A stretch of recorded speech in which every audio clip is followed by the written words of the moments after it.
going to do a little review on this leather that I got at Tandy Leather.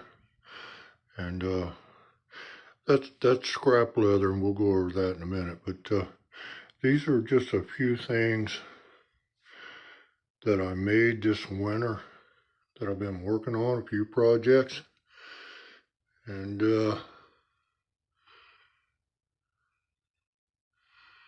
just thought I'd share them with you. Tinder pouches, knife sheaths, just a few things that I made. I do have an interesting one there in that pouch. I'll show it to you in a minute, and I'll show you that. That is going to be a carrying case for a Coleman lantern, hopefully. So let's go over a few things, and I'll show you what that leather looks like. And real quick, yes, I used a quart, and I gave a quart to my daughter. All right, let me show you what's going on here.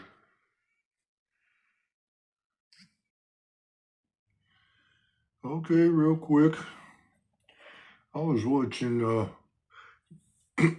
Jeff at Red Bush Primitives, and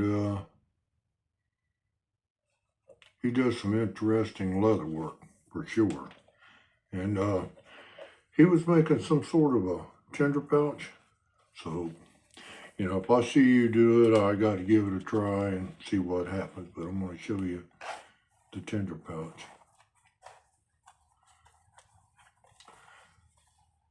And I'm not sure if his was like this one, but anyway, he did a good job on that tinder pouch. And this is a different model of it. Let me open it up so you can see. And you just pull it apart to get down in it.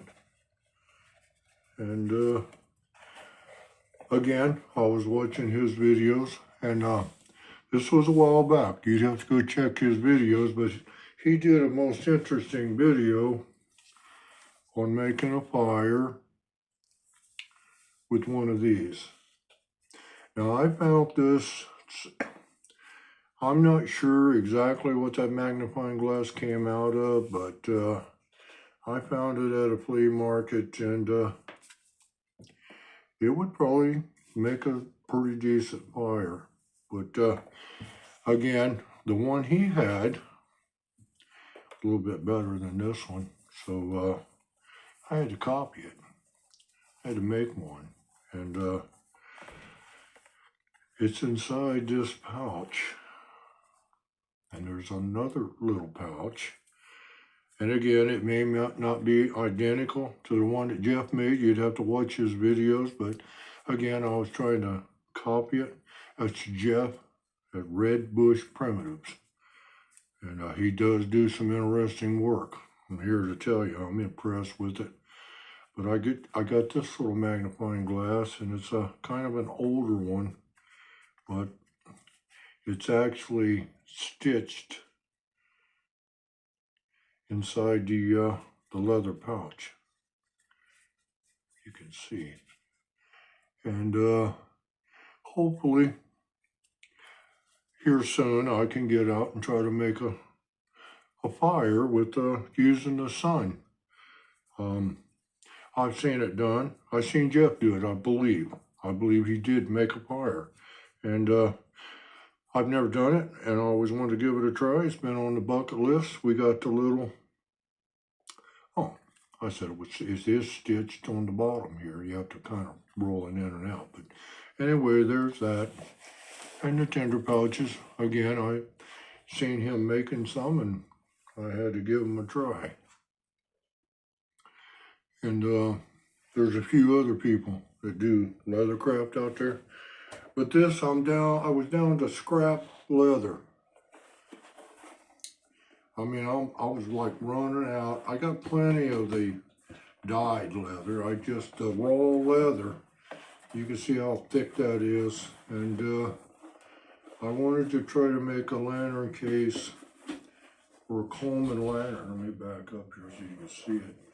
And I added a little something different. These little pouches that I got, again, Jeff was making these little tinder pouches, and I thought, well, man, those might work good on the side of a,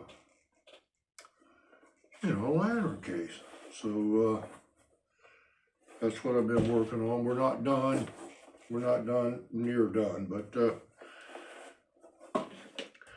and by the way, this piece of leather was gave to me by Ed at the at Turkey Foot last year. It was a huge piece of leather. I still have a couple of pieces. They're over there, and I'll dig them out and show them. Well, they're not really worthy of looking at. Just I've made a few things out of them, and I appreciate that, Ed, that you gave me that. So let me get the leather and put it out on the table so you can actually see what you're getting from Tandy Leather. And I don't know where you get your leather tools and crafts and your leather products for what you're doing, but I just don't think you can beat Tandy Leather for the variety of stuff they got. They got a lot of stuff. They can accommodate, I'm going to say, almost all of your leathercraft needs. I mean, snaps. The list goes on and on and on. You'd have to visit either online or you'd have to visit a store, see what you got. But this is kind of what we've been up to this winter. Let me get them rolls out so you can see the product there. It's they're beautiful, beautiful pieces of leather for sure. I'll get right back with you.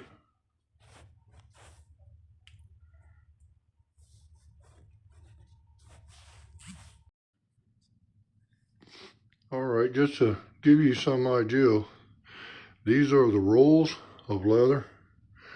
And this is a 7 to 8 ounce, and I think this is a 3 to 4 ounce. You can see it's not quite as thick as this one right there. And you can look at the color. It's white.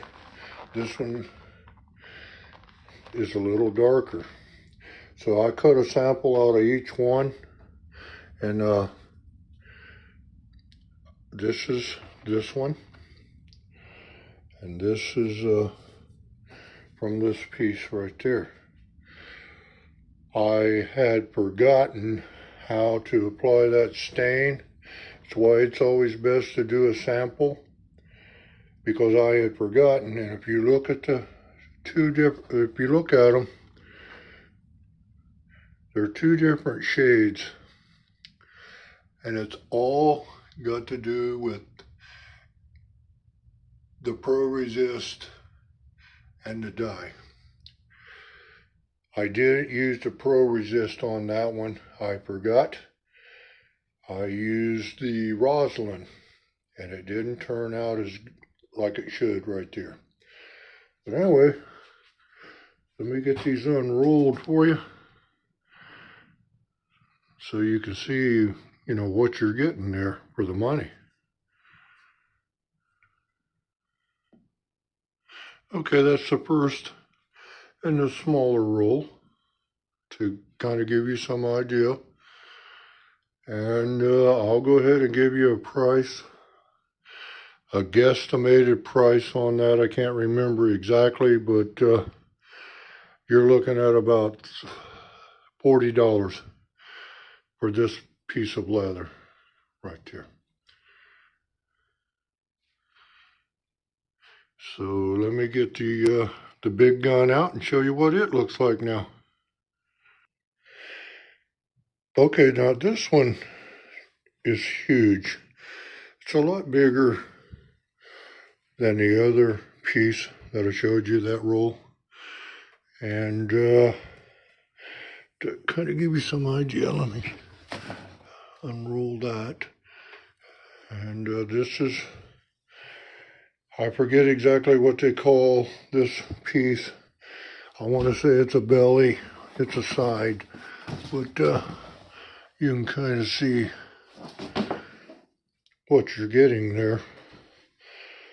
And also, I'll give you a price. I'll share that with you. You're looking at about,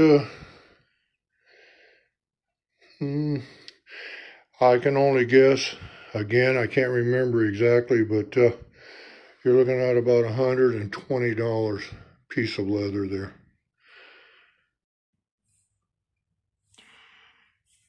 Well, anyway, you saw the 2 pieces of leather there.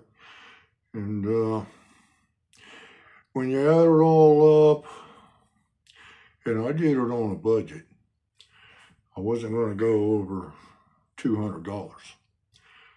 And you can go way, way over that. But you want to cut a sample out of both of them. And you want to see how they're going to tool for you. You know what I mean? How they're going to, if you want to raise the leather up a little bit, like that one and this one, you can see on the spider web. And the flowers has been kind of raised a little bit. And the dye, you want to see how it's going to tool, how it's going to cut, and how it dyes for you.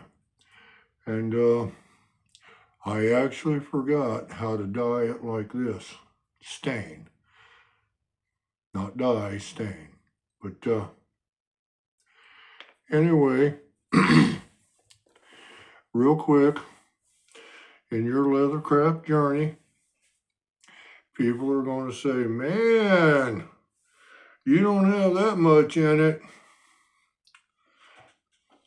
This is for a lantern case I showed just before for a 200A. And real quick,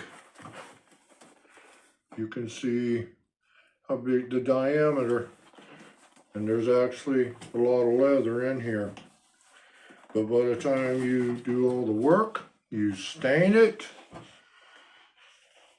you put the rosin on it, you pro-resist everything. By the time you're done, I can guarantee you it's worth exactly or more than what you're asking for it. So what I've learned about people is that your crafts, they're not for everybody. And I've had to tell people I understand. I understand wholeheartedly. It's not for everybody, but the price is still the same. Now, how much do I charge for those? It varies. That was a small one for a 200A. Now, here's one for a big hat. Look at, and we're not talking all the leather work, the tooling, but this is for a big hat. And I think it's a 228, I'm not sure. I'd have to look and see, but kind of show you the top of it there, the lid. And it's just, it's an enormous amount of work that you have to enjoy doing, and I enjoy it immensely. I'm retired, and I can spend hours and hours and hours in here. And I try to price them reasonable. I have sold a few with no questions at all. And then I've had people like, there's no way. Again, I just showed you the leather and kind of went over the price of that. And that's on a budget. Now, you know, people will say, well, you can make more than one out of that. Yes, you can. But again, you're looking at how much leather you're putting into that and how much tooling and time. See, that's where the value is, the skill and the time to do it. Man, I didn't mean to keep you this long. As always, let me say God bless to you. God bless our great country, America. We'll catch you in the next one.